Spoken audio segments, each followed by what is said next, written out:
de même aujourd'hui. La participation de la rue, de 10% environ, nous paraît extrêmement faible au regard des exigences posées.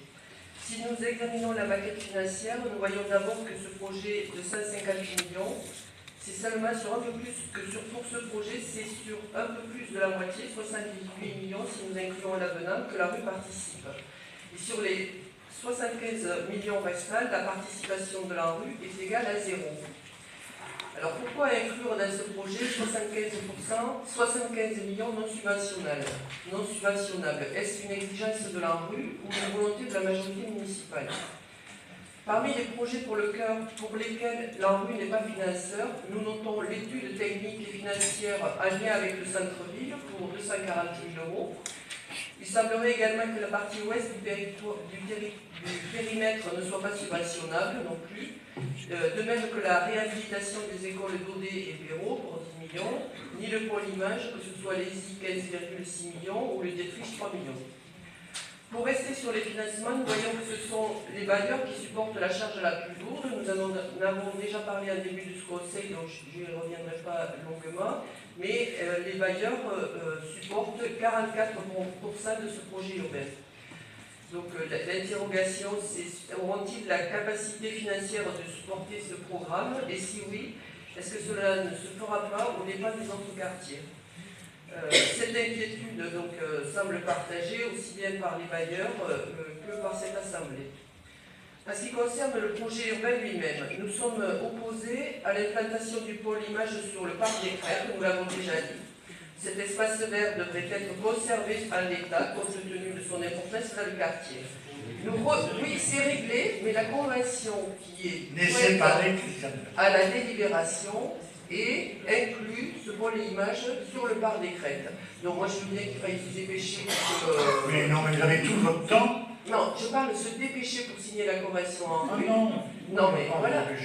Alors dans ce cas-là, pourquoi ne pas modifier la convention? Il n'y a pas à se dépêcher. Alors dans ce cas-là, il est préférable que la convention soit moins précise sur l'implantation de l'ESI. Donc je redis notre attachement à la conservation de ce parc. C'est un attachement qui est partagé par les résidents de l'EPARC, à côté, par les habitants des habitats collectifs riverains. Et ce parc en plus se situe sur le parcours qui va du chemin des Crêtes au marché, et ce serait dommage de le gâcher par un établissement. Alors d'ailleurs, il est idéalement situé pour apprécier la vue de la ville et il pourrait être utilement entretenu de telle façon à ce que des fenêtres de vue soient aménagées pour bénéficier de vues intéressantes sur la ville. Il est question dans cette convention d'une étude sur la liaison avec le centre-ville pour 240 000 euros. Cette étude vise à examiner le coût et l'aspect technique de la création d'un téléphérique ou d'un funiculaire, dont le point de départ serait le parc des Crêtes, ou plutôt le pôle image implanté sur ce parc. Parce que, initialement, cette délibération est venue à un conseil, il nous a été dit que le départ du téléphérique avait été choisi par rapport à l'implantation du pôle image. Donc nous ne comprenons pas l'objectif d'un funiculaire ou d'un téléphérique, donc on l'a déjà dit plusieurs fois, mais ces équipements nous paraissent plus relevés de la volonté de créer un objet architectural qui fera le buzz. Et s'il s'agit de créer ou d'améliorer une liaison avec les couronneries, entre les couronneries et le centre-ville, avec le téléphérique, le choix de l'implantation ne nous paraît pas adapté, car le départ de ce téléphérique n'est pas central pour le quartier des couronneries. Et s'il s'agit de créer un objet d'urbanisme, la proximité de la pénétrante n'est pas propice à un point de vue exceptionnel. Un funiculaire, lui, serait une liaison couronnerie-boulevard, il serait donc une liaison qui servirait surtout la cité judiciaire. Nous pensons que ces deux types d'équipements auraient pu être envisagés dans un contexte de finances florissantes, mais ce n'est pas le cas.